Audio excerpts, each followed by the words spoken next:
maybe actually we could come up with a argument or a narrative or something to convince our business stakeholders actually that is the best thing to do, is just invest X% of your dollars every year in putting new parts on the boat.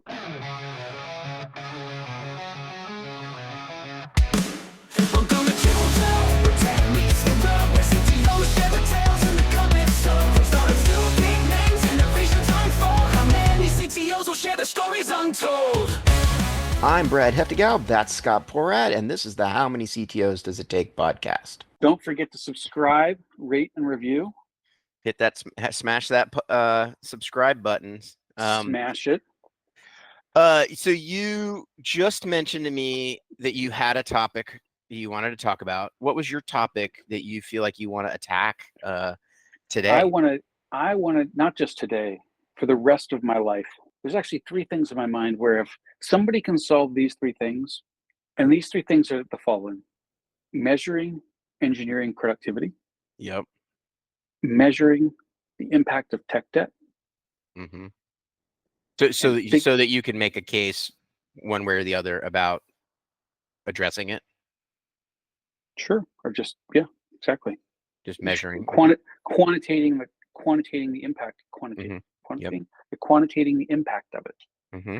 And I've developed some very expensive ways very labor intensive ways to do that, mm-hmm. but developing some cheaper ways to do that. The topic for today is decomposing a monolith. And I feel like we could talk to every engineering leader in the history of the world and try to get to the bottom of how to do this. And let me set the scene for you. I think you've probably been in this scene before. You've not only have seen this play before, you've probably been in this play. Generally speaking, back end of a web application, number of years old, in particular the one I'm dealing with is a decade old, although I've dealt with ones that have been 5 years old, 8 years old, etc. Using some kind of framework, could be a Node kind of thing, could be a, Django. I happen to be working on a Rails thing right now, but it could apply to .NET, ASP, yeah, totally. Whatever they're on these days. It could apply to anything. We've got about 100 engineers working on a monolith.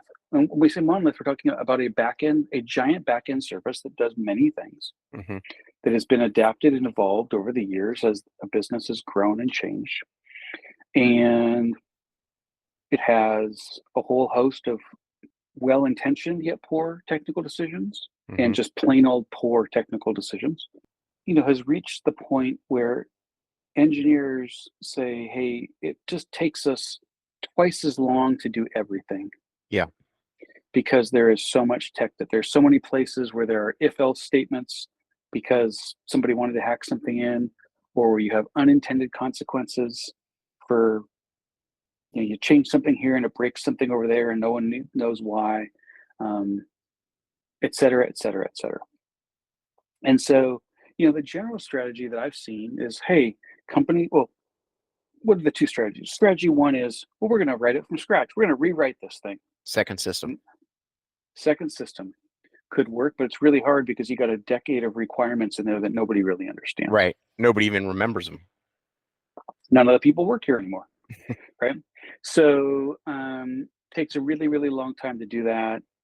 Highly risky, et cetera, et cetera. The classic Netscape 4 problem, right? Yep.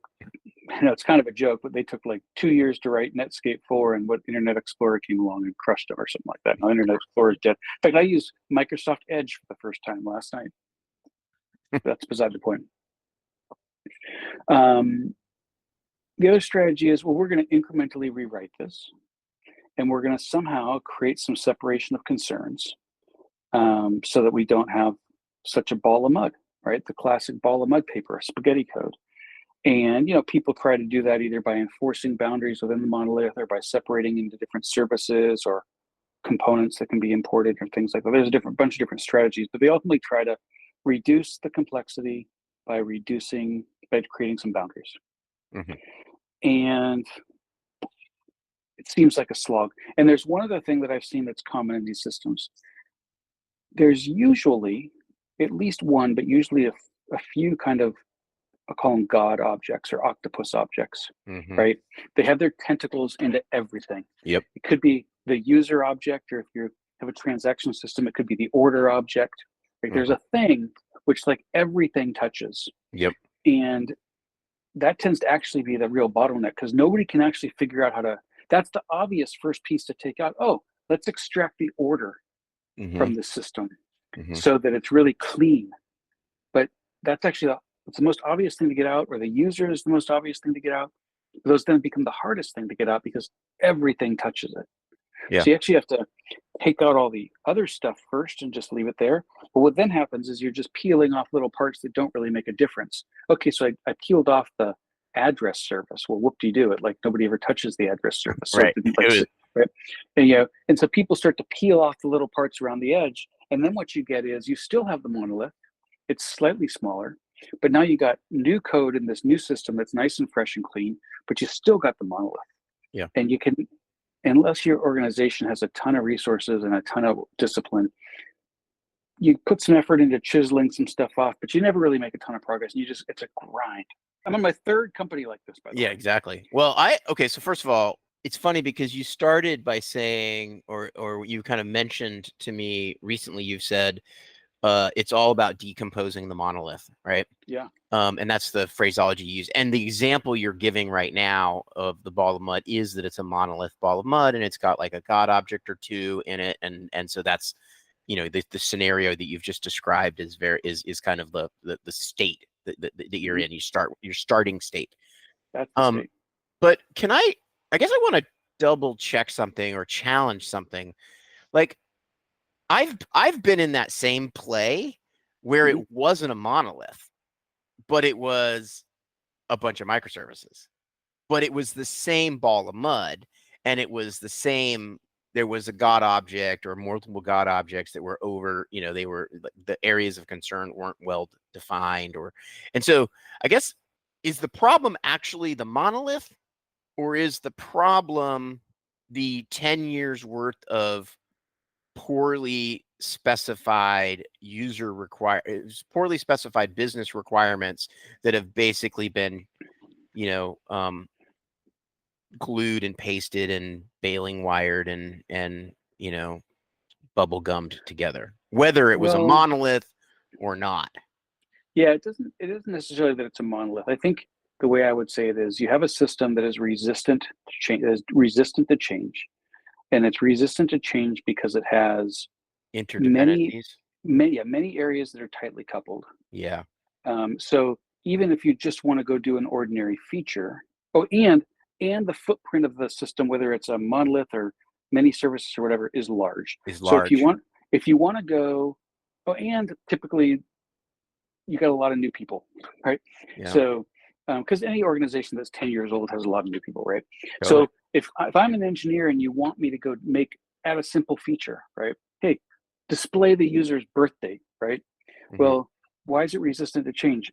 First, I have to do a ton of investigation just to figure out how to do it. Mm-hmm. Or I don't, and it maybe has unintended consequences. Or I do, and it still has unintended consequences because Yeah. I didn't even know about that service over there. Right. Nobody even mentioned that to me, right? Right. And so somebody comes along and says, well, why is it going to take 2 months to display? We have a database here which has a birth date in it, and I just want to put a birth date on the user's profile. And why is that going to take 2 months exactly? Right. Right. And it's because, well, there's these 74 services in between we got to change. And I'll give you actually a real concrete example of this one. I remember from my time at Rover, we wanted to change the number of days in the future that somebody could schedule a dog sit. Mm-hmm. And I thought, well, that's going to be easy. There's just a constant somewhere that's right now it's 120, and we just need to make it say 400 or whatever the number we want it to be is, right? And then the estimate comes back like at 2 months. And I sat down with the engineer and I was like, okay, he was a really good engineer, so I trusted him. But I was like, I just need you to explain to me what the fuck? Why is this taking so long? And he walked me through it.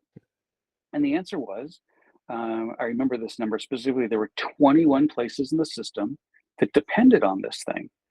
And a lot of them were kind of hard. Some of them were hard coded, and some of them looked at a constant, and so on and so forth. And it just wasn't as simple as you thought, right? Yeah. Because of all this time. So to me, it's the interdependencies or the tight coupling, which is the source of the issue. Yeah. And you get tight coupling from poor design, intentional poor design or unintentional poor design. Right. What I mean by intentional is just like somebody did it and they weren't doing a good job, or unintentional is they did it and they just made a mistake. We all make mistakes, right? Yeah, totally. That we come back and look at and like, oh, that was a bad way to design that, right? Right. And that's ultimately, I think, where it comes from. And then I think it gets compounded in times of stress, where a business is asking us to do something quickly, and we just think, well, I'll just jam this in here. And it really doesn't seem like that big of a deal. But, 10 years of it. If everybody does one of those a year and you got 100 engineers on your team and you do it for a decade, that's 1,000 of those things. Yeah, totally. Well, so the question at hand is, how do you solve this? Like, how do you work it? How do you make it so that you're 10 years into this thing, and what do you do to make it so that you're not every single small request is a month-long project? Yeah. Okay, so do we have examples of teams that have done it really well? Or is this just everyone always struggles with this? Well, that is a great question. And if we had examples of teams, anybody who is listening to this podcast knows of anybody who in doesn't the get world into this, who who have after done 10 it years well. doesn't get into this. Well, okay, there's two questions. People who don't get into this, but people who've gotten out of it. That's two different things. Totally. Okay, so the fastest way out of a hole is to stop digging. Yep. So who's figured out how to stop digging, right?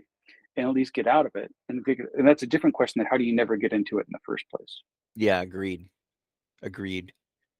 Now, what I've also seen, well-intentioned teams draw, figuratively speaking, a new diagram of what they want the system to look like, right? Well, we're going to take this order object, this God object, we're going to extract it out. We're going to extract the user out, right? That sounds nice, but the devil's in the details, right? You have to build some sort of bridge, I guess.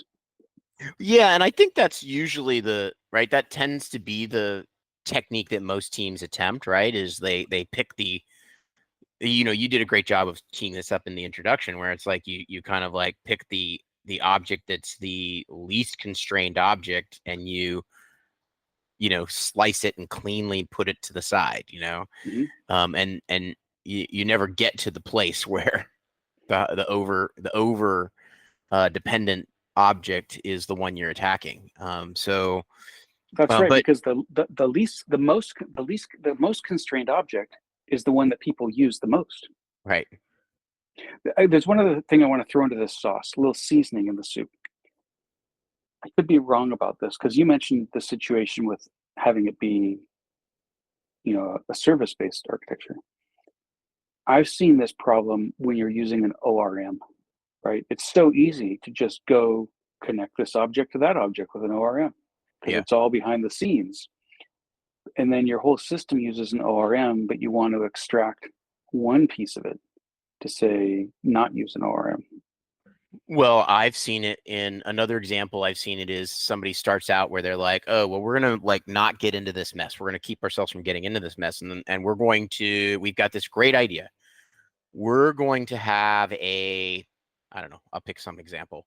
We're going to have a message bus, and we're going to keep all the microservices cleanly separated, and they just use this message bus to talk to each other, right?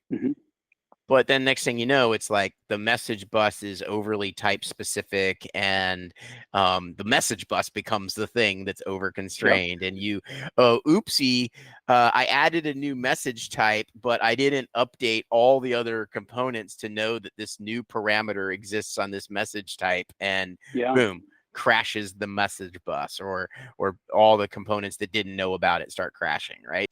You want to hear a doozy? Sure. Organization I heard of. They were using an ORM. They were using the on change event from the ORM. to spawn messages into the message bus that then other objects or whatever would listen to, other parts of the system would listen to. So including the analytics system would use those events to collect, telemetry about the app. And so then it's even worse because the putting of messages onto the bus. Oh, and so by tapping into the onChange event, it's getting the raw data and putting it on the message bus. So so now people don't actually even really know when they're breaking. If I have a message and I do it and then something breaks, oh, I changed that message. That must have been me, right? But when you're just changing an object and the ORM is saving it and then something is breaking, nobody knows. It's like, Right. well, why is this breaking all of a sudden? Right. Right. We're our this is a classic tar baby, right? Like it starts getting stickier and we start getting more stuck to it, right? So it's not even just, oh, hey, the answer is decompose your monolith, because if you use microservices, you'll prevent yourself from getting into this mess. Nope. You can still be in this mess with microservices. Oh, let's use like strategies of decoupling, like, message buses and things like that. Oh, well, no, you can still get yourself into this mess. And so here we are, we're still stuck with this problem. The more I think about it, what's the thought experiment of the ship that I replace one piece at a time? If I replaced every piece of the ship one piece at a time, do I still have the same ship at the end? Because it's not Prometheus, but one of the the Iliad, right? Like one of the Greek epic poems. The teams that I've seen that I'm not going to say they're going to hit it out of the park. I'm not saying they've solved this problem, but the ones that I've seen manage this problem the most are the ones that essentially don't try to rewrite the whole system. Don't fall for second system effect, but they do basically rewrite pieces one at a time. Yeah. And they try to be as intentional about it as possible. That's the only path I've seen have a hope. Okay. Yeah. So, okay, this would be a great topic to talk to people about. Let me ask you another question. Okay, so team I'm working with now recently embarked on something like this. The commerce portion of what they're doing, payments and stuff like that, they extracted. And one of the engineers on the team that I like, he spent I talked about the octopus problem. Yeah. He spent 4 months figuring out where all the touch points were. Yeah. How many legs this octopus had. Yeah, that's right. He actually wrote some software to profile what was happening so he could understand where this thing interacted. Because one of the things that happened was, there would be like sort of dead code, and you wouldn't even know if you needed to do it. So he spent all this time doing this. They did it. It succeeded. It was a big, huge effort. They had to have he and 3 other people spent 4 months figuring out after the new service was built. 4 people spent 4 months figuring out what the touch points were going to be and what to go fix. And then 20 people spent 6 months doing it. It was a huge effort. Which gets me to item number 1 on my list. Maybe it's item number 2. The impact of measuring the impact of these things. Yeah. So all our business partners are saying, well, that's great. I now have a cleaner version of what I had before. Right. Exactly. How did that help me out? Exactly. Well, it's making everything go faster. In fact, the team is already reporting that projects are going faster. But to my business partners, stakeholders, I mean, that doesn't mean anything to them. They understand the words and they have some trust, but they don't feel it, right? They don't feel it. They don't feel it like they feel money on the balance sheet. That's for sure. So how do we measure the benefits of these things? Let's say that it really does take a long time and a lot of hard, disciplined, patient work. It's the only way. It's really hard to get a business to fund that for the long term because they're just saying, I don't understand what I'm getting for this. Yeah. Given that we can't measure engineering productivity, even though this is the kind of thing that is improving the productivity. Right. Yeah. I mean, I think that so we talked a little bit about this in a previous episode where we were talking about the idea that if you're going to measure the performance or the value being added by a platform team, for example, one of the ways to measure that is, are the application teams sitting on top of that platform team, are they able to move faster? Are there, do their projects take less whatever unit of measure you use to measure productivity? And so it's really hard to say this will definitely produce this result. But once you've done the work, you ought to be able to have some metric of projects that touch this now go faster, right? In theory, yeah. Though that's what we're hearing anecdotally, for sure. Right. What do you think about, a few years ago, Google came out with the Dora metrics. Yeah, I like the Dora metrics. And one of those metrics is cycle time, if I recall. Yeah. They call it for lead time for changes, is what they call it, the amount of time it takes to get to commit to production. Yep. Let's take a look. What does that mean exactly? Lead time for changes. How long does it take to go from code committed to code successfully running in production? That's really not cycle time. Go from code committed to code successfully running is nothing.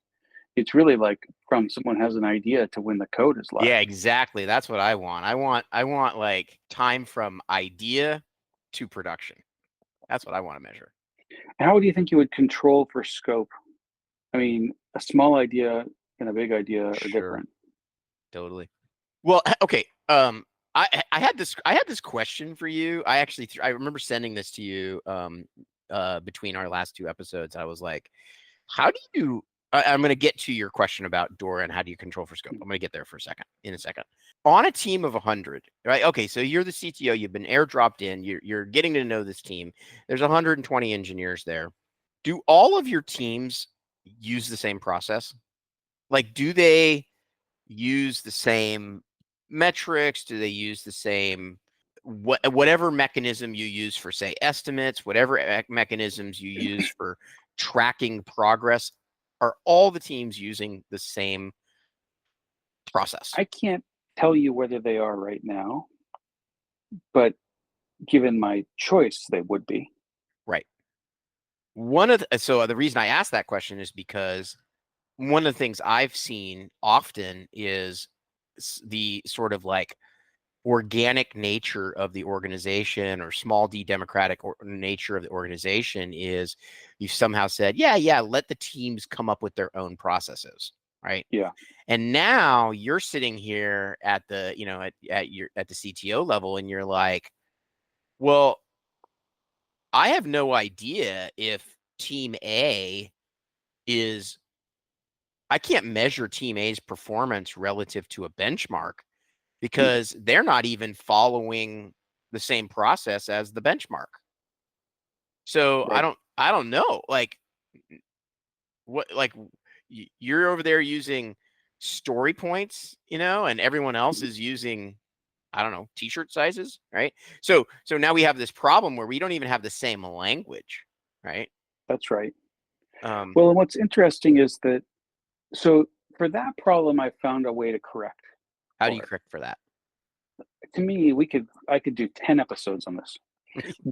I've probably already talked about it in every one we've talked about.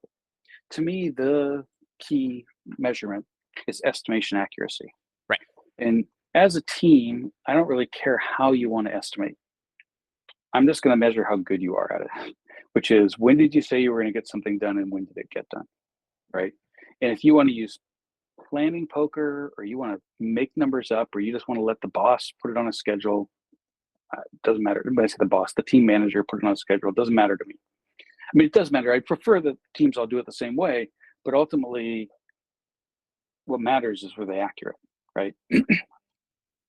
But usually the way our industry does it is, we do, despite the effort of story points trying to be units of value, we do estimate in time.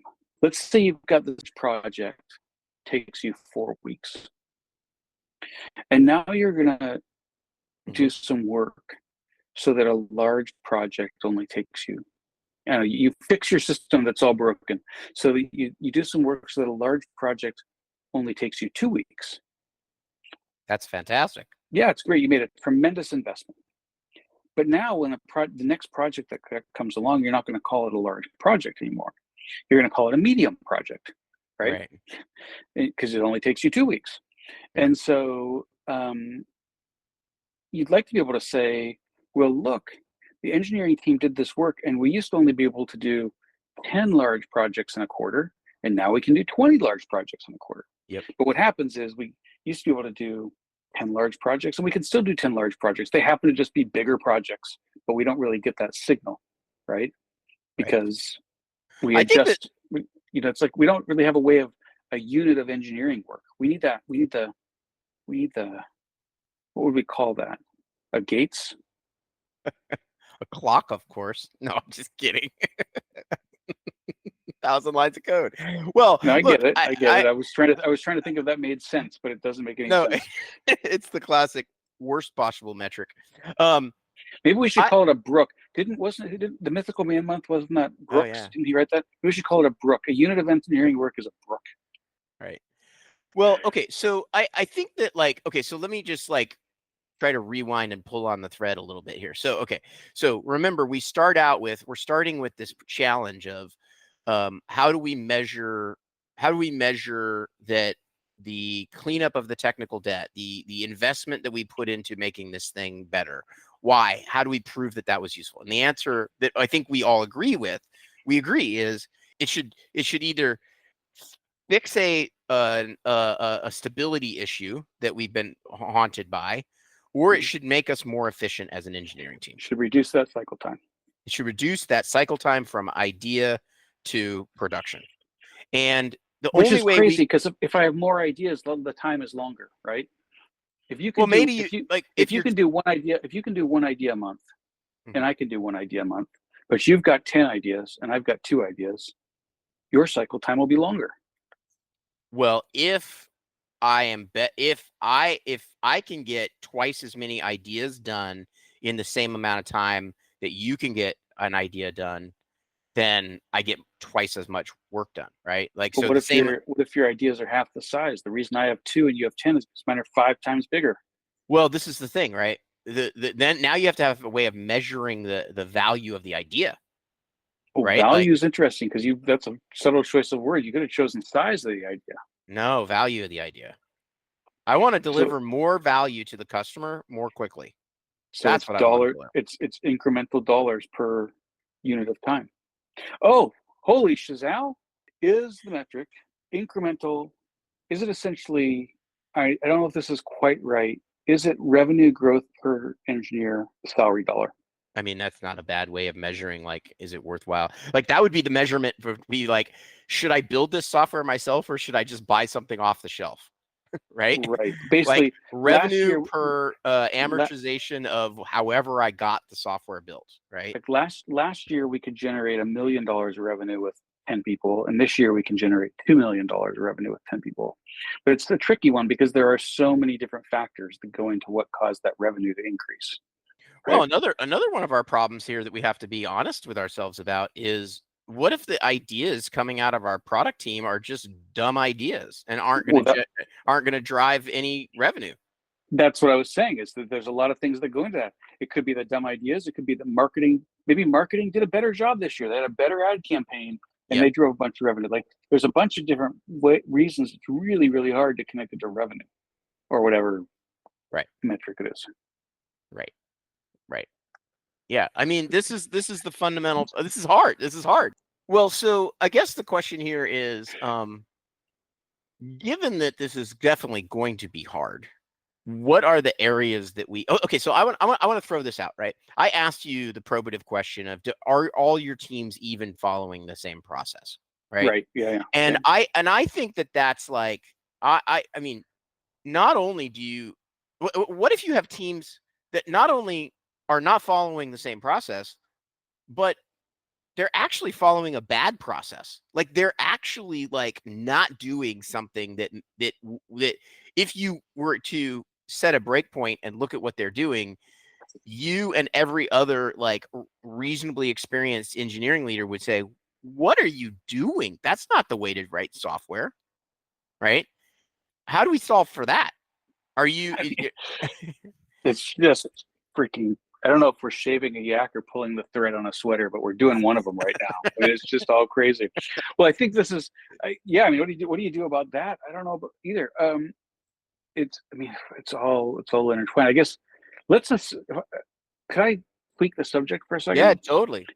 Go back to where we started a little bit. The only reason we went down this productivity path was when you said, well, the only really way to do this is to just sort of chisel, work away at it for a long period of time. Like, I don't think you said it was Prometheus's boat. I don't know whose boat that is. Yeah. He doesn't sound like a sailor.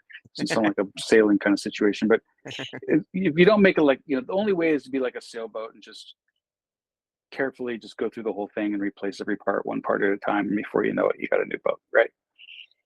And the only reason I went down the productivity route there was to say, well, if you're going to take that strategy, it's going to be tough for a business to digest endless investment for no visible return, right? But maybe this is where I wanted to change the subject to. Maybe actually we could come up with a argument or a narrative or something to convince our business stakeholders actually that is the best thing to do, is just invest X% of your dollars every year in putting new parts on the boat, because that's just the only way to not have your boat fall apart in the middle of the ocean, right? I mean, that would be true for hard infrastructure, right? Like if you own a factory, you can't not put maintenance into it. So yeah, I mean, it's interesting. A factory is very different in the sense of, I mean, I think one of the things that makes software complicated is it's under constant change. Yeah. A factory is not under nearly as much change. Maybe it is. Maybe if it's getting used, I don't know. I went through the Ballard locks this week. They close it for either 2 or 4 weeks a year. I think 2 weeks a year for maintenance. So for maintenance, 2 weeks out of 52, and it's getting used all day, every day, and it's over 100 years old. Yeah. So let's think about that for a second. Software typically gets capitalized on a 3-year schedule. Does that mean every year we should be spending a third of our resources to build this to maintain it? I mean, isn't that the theory behind what depreciation and capitalization is all about? Like you're basically saying like the lifetime of this thing is 3 years. But let's think about that for a second. If I've got 10 engineers, let's just make it 9 engineers to make our math easy. I got 9 engineers. 3 of them are constantly working on fixing a third of the system. Yeah, but 6 of them are making new system. Right? So it actually starts compounding. Yeah. So do you end up in some kind of situation where, like, after 5 years, like 75% of your team is actually working on replacing parts of the boat? Well, again, like this is kind of like what I was trying to say is it's got nothing to do with what the code architecture was, whether it was a monolith or a microservice. It has much more to do with the 10 years of product requirements, right? Well, and deferred maintenance, it sounds like. Years ago, I worked with a developer, and his like claim to fame was he always wanted to go look at his Git history and have more deleted lines of code than added lines of code. Like that was his measure of that was what he said. Like, I am a great developer because I have always deleted more code than I've added. Right. Yeah. So it was funny because like anybody that ever added some module or something like that, this guy was the first person to be like, I'll take the ticket to delete that module that we decided we don't need anymore. Because he would be deleting code that other people added that was easy to, he was the guy that kept doing appendectomies on the code, and it was funny. It was comical, and also he's not wrong. Like if you're the person that if you're actively getting rid of pieces of the boat that we're no longer using, that's very valuable to the organization. Right. I mean, effectively, if you think of your code as your plant and equipment, it is less you have to maintain. Because maybe the strategy here is actually more of a financial argument to get your business people and your finance people to buy into, just not to be looking for an ROI, but for them to just be like, well, of course, I mean, we just have to maintain our system. And that should be something like a third of your resources. for any given level of system. Let's just think of a team with 3 people. Let's just think of one person. In year 1, that person writes 1 year of new code. Mm-hmm. In year 2, they write a second year of new code. In year 3, they write a third year of new code. Now in year 4, they have to refactor the first year of new code. So they didn't write any new code. So that means over a 6 year, and that happens again for 3 years. So over a 6-year period, it's been 50% of their time has been new code versus. So is that it? Is it 50%? Well, I think realistically, what actually happens, right, is on year 1, you write new code. Year 2, you write new code. Year 3, you write new code. Year 4, you delete half of the code from you rewrite half the code from year 1, and you add another half a year code. Gotcha. So right? at that point, what have you got? You've got now you've got 3.5 years of fresh code. Well, but half of those 3.5, 1/2 a year is tech debt. Exactly. Is deferred. 1/2 year is deferred maintenance. Right. And so let's say you do that again the next year. Now you've got 4 years with a year of tech debt. And let's say you do that again, you've got 4.5 years with it. 4.5 years, a year and a half of tech debt. Right. And so you do 1 more year, you've got 5 years of 2 years of tech debt. 1 more year, you got 5. So you're starting to catch up, right? But it's probably something like 50%. Yeah. Now, how do we convince our business partners to invest 50% of their precious engineering resources in maintenance? Yeah, that's a lot. That's a big ask. That's a pretty big ask.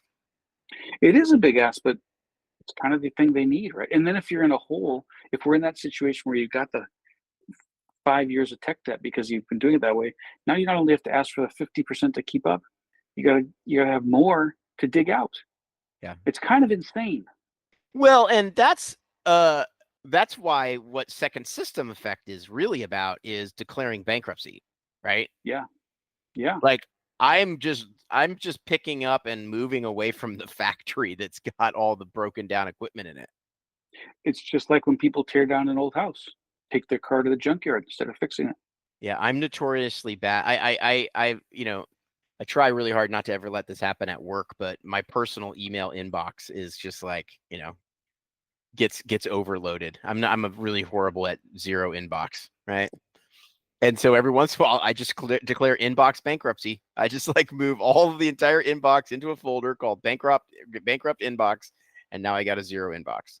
Well, that's interesting. I am the opposite of you. I'm an inbox zero guy. I was at inbox zero before we got on this call today. Nice. So how much of your day is spent keeping your inbox at zero?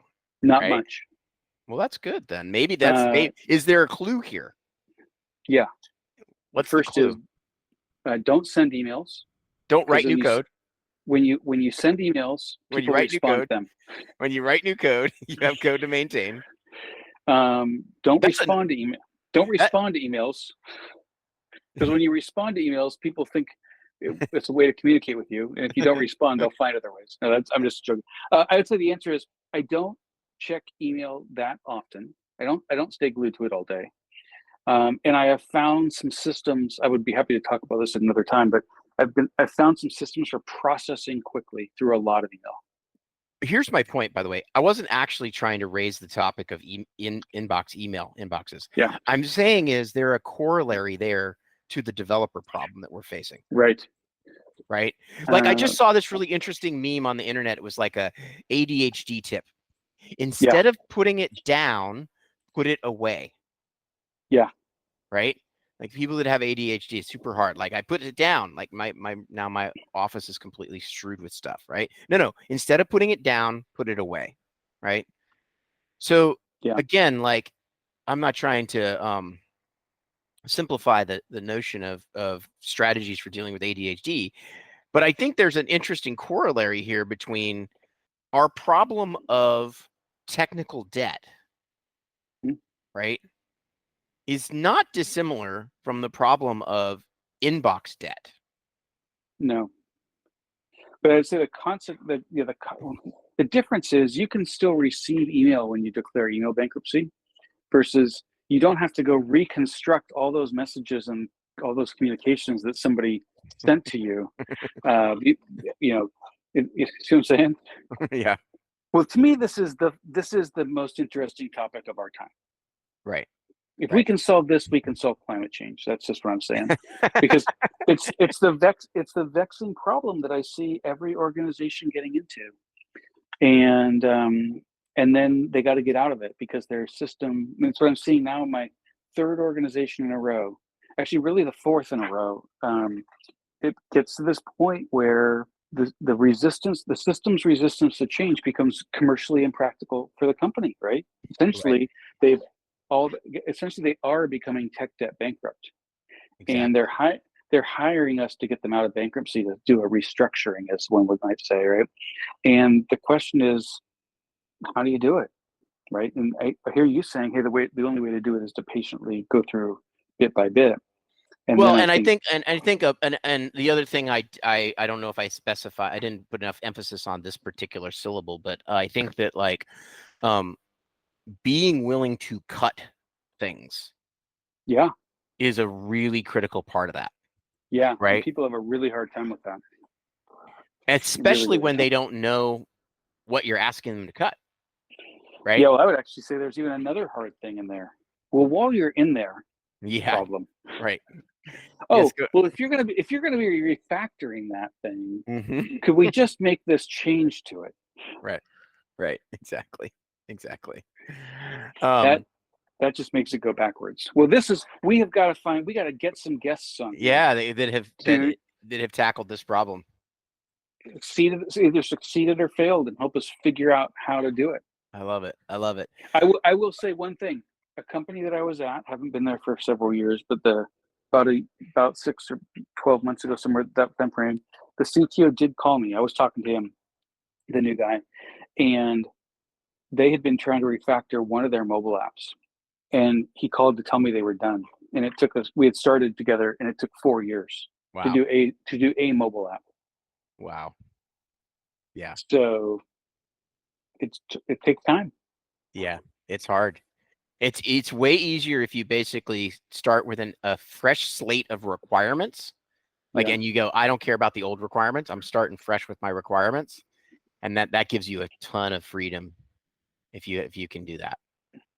Yeah, I feel like that my apprehension there is I've never seen a business. I've yet to come across a business that is willing to invest the time and money to declare bankruptcy. Yeah. It's There's hard. some there's some sort of 6 to 12 month time horizon, which is all that they can really imagine. Yeah. Maybe it's because they operate in fiscal years and they're like, I can't invest multiple fiscal years in this thing. Yeah, exactly. Exactly. All right, well, that's all I got All for right, you. man. Doesn't seem like we got anywhere today. We didn't get anywhere. Well, let's declare bankruptcy on this episode of this podcast. All right. That's the answer. All right. Have a good one. I'll talk to you next week. This episode of How Many CTOs Does It Take podcast was edited by Saffron Heftigau. Our theme song was AI generated by Brad. Please follow us on all the social media platforms at How Many CTOs Pod. You can find us on YouTube, LinkedIn, Instagram, Facebook, Threads, X, TikTok, and Patreon, or at our website at howmanyctospod.com. And remember to rate, review, and subscribe on the podcast platform of your choice. Thanks for listening.